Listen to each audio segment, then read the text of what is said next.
Penyerahan secara simbolis bantuan sembako diberikan Pengurus Nasional Paralimpik Komite Indonesia atau NPCI Kabupaten Bogor kepada keluarga difabel dan masyarakat kurang mampu yang terdampak langsung COVID-19. Pemberian bantuan ini dilakukan di markas NPCI Kabupaten Bogor di Pakansari Gate 9 Cibinong.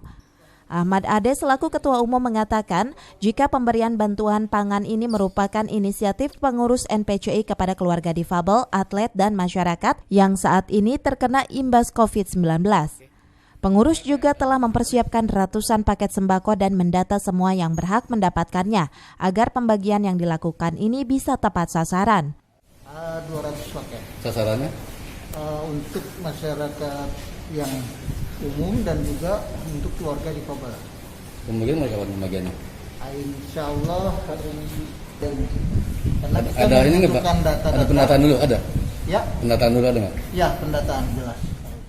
Agenda peduli COVID-19 untuk membantu sesama akan terus dilakukan pengurus NPCI Kabupaten Bogor. Metode pembagiannya pun akan disalurkan oleh tim yang langsung mendatangi rumah penerima. Hal ini dilakukan untuk mengantisipasi penumpukan orang dalam jumlah banyak. Dari Pakansari, Kabupaten Bogor, Cevi Alfi Adrian melaporkan.